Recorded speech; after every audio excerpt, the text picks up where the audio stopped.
अस्सलाम वालेकुम दोस्तों रंधावा व्लॉग यूट्यूब चैनल ते खुश आमदीद।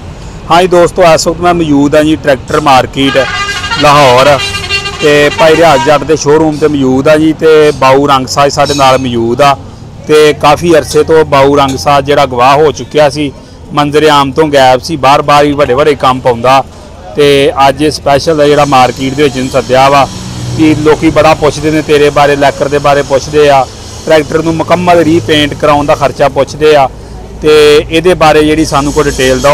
ते बाऊ रंगसाज साडे नाल मौजूद आ ते इह ट्रैक्टर नूं मुकम्मल रीपेंट करन दा खर्चा दस्सणगे और उस तो बाद जिहड़ा ट्रैक्टर नूं लैकर मारन दा खर्चा वा उहदे बारे दस्सणगे। अस्सलाम वालेकुम भाई बाऊ। वालेकुम सलाम, की हाल चाल वीर? ठीक ठाक, शुक्र अल्लाह पाक दा। शुक्र अल्लाह, तुसीं अपनी सुनाओ, ठीक ठाक हो? ठीक ठाक। हाँ जी। अच्छा जी, ट्रैक्टर नूं मुकम्मल रीपेंट करन दा खर्चा थोड़ा जिहा दस दिओ और तरीकाकार दस दिओ। ये 385 जी गड्डी मुकम्मल तैयार करनी ना, A to Z पुराना मॉडल, इनका 75,000 रुपया खर्चा है टोटल गड्डी तैयार करांगा। हर शय मेरी उसकी स्टिकरां तिकर एल निगल तिकर गड्डी इंज कर दियां जिवें 2024 मॉडल 24 मॉडल नूं कोई जंग जुंग लगा होवे तां मेरे वाली नूं नहीं लगा होवे। ठीक हो गया, काम करांदा इंज कोके ते जिवें मुंदरी दे विच नाग नहीं भरोया हुंदा इंज दा काम होवेगा। दूसरी गल, जिहड़ा ट्रैक्टर थोड़ा चलिया होवेगा उन्होंने असीं लैकर मारां दे, लैकर मार के जिथे जिथे रंग की टचिंग होने वाली टचिंग करके तुहानूं लैकर मारां दे। ठीक हो गया।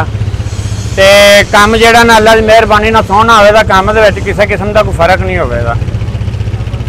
तो मैं बड़ी बड़ी दूर गया वहाँ काम करन, रियाज जट के कोलों ना ही काम करते रहे हैं तो फिर रियाज जट के कोलों निकल गया वहाँ काम दूर दूर, फिर इत्थे टाइम नहीं लगता है।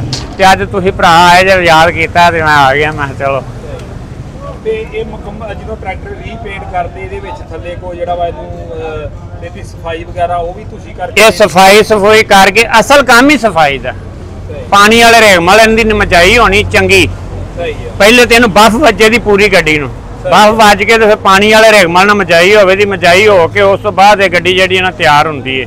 ਇਹਨੂੰ ਪਹਿਲੇ ਤੇ ਥੱਲੇ ਵੱਜੇ ਦਾ ਕੀ ਨਾਮ ਦਾ ਪਾਣੀ ਵਾਲਾ ਰੇਗਮਲ ਨਾਲ, ਕਿਉਂਕਿ ਹਰ ਸ਼ਹਿਰ ਜਦੋਂ ਮਲੈਮਿੰਗ ਹੋਣੀ ਹੈ ਨਾ, ਮਲੈਮਿੰਗ ਹੋਣੀ है तो फिर ਜਿਹੜਾ ਕੰਮ ਜਾ ਕੇ ਨਾ ਸੋਹਣਾ ਹੋਣਾ। ਜੇ ਥੱਲੇ ਸਫਾਈ ਨਹੀਂ ਨਾ ਕਿਸੇ ਸ਼ਹਿਰ ਦੀ ਹੋਣੀ तो ਕੰਮ ਦਾ ਮਿਆਰ ਨਹੀਂ ਹੋਣਾ ਹੈ, ਉਹ ਰੰਗ ਚੜੇਪੜੀਆਂ ਬਣ ਕੇ ਲਵੇਗਾ। ਜੇ ਕੰਮ ਦੀ ਸਫਾਈ ਹੋਵੇ ਦੀ ਅੱਛੀ ਤੇ ਫਿਰ ਰੰਗ ਚੜੇਪੜੀਆਂ ਬਣ ਕੇ ਨਹੀਂ ਲਵੇਗਾ, ਘਸ ਕੇ ਲਵੇਗਾ ਜਦੋਂ ਵੀ ਲਵੇਗਾ। ਜਿਹੜਾ ਰੰਗ ਕਰਕੇ ਦਿੰਦੇ ਦੀ ਗਾਰੰਟੀ ਕਿੰਨੇ ਚਿਰ ਦੀ ਹੈ ਤੁਹਾਡੀ? ਇਹਦੀ ਗਾਰੰਟੀ ਸਮਝ ਲਓ ਕਿ ਜਿੰਨੀ ਦੇਰ ਮਿਲਤ ਦਾ ਰੰਗ ਕੱਢਦਾ ਉਨੀ ਦੇਰ ਕੱਢੇਗਾ। ਹਾਂ ਇੱਕ ਬਾਕੀ ਲੈਕਰ ਦੇ ਬਾਰੇ ਥੋੜਾ ਜਿਹਾ ਦੱਸ ਦਿਓ ਕਿ ਲੈਕਰ ਕੀ ਬਣਾ ਵਾ। ਇਹ ਲੈਕਰ ਇਹ ਵੇ ਕਿ ਇੱਕ ਜਿਹੜੀ ਆ ਇੰਜਨ ਦੇ ਵਿੱਚ ਮਿੱਟੀ ਫਸ ਜਾਂਦੀ ਤੇ ਧੋਤਿਆਂ ਨਹੀਂ ਲੈਂਦੀ ਤੇ ਡੀਜ਼ਲ ਮਾਰੀਏ ਤੇ ਫਿਰ ਜਾ ਕੇ ਤਾਰ ਹੁੰਦਾ। ਇੱਕ ਮਿੱਟੀ ਦੀ ਫਸੇ ਦੀ, ਇੱਕ ਆਪਣੇ ਇੰਜਨ ਦੀ ਚਮਕ ਨਹੀਂ ਛੱਡੇਗਾ। ਠੀਕ ਹੋ ਗਿਆ। ਇੱਕ ਗੱਡੂ ਦੇ ਵਿੱਚ ਗੱਡੀ ਜਿਹੜੀ ਹੈ ਨਾ ਛੇਤੀ ਖਰਾਬ ਨਹੀਂ ਹੁੰਦੀ। ਜੇ ਲੈਕਰ ਰਾਣਾ ਵੱਜਾ ਹੋਵੇਗਾ ਤਾਂ ਫਿਰ ਗੱਡੀ ਜ਼ਿਆਦਾ ਖਰਾਬ ਹੋਵੇ, ਲੈਕਰ ਵੱਜਾ ਹੋਵੇਗਾ ਤਾਂ ਫਿਰ ਗੱਡੀ ਘੱਟ ਖਰਾਬ ਹੋਵੇ। ਠੀਕ ਹੋ ਗਿਆ। ਲੈਕਰ ਦਾ ਕੀ ਖਰਚਾ ਵਾ ਅੱਜ ਕੱਲ੍ਹ ਇਹ ਦੱਸ ਦਿਓ।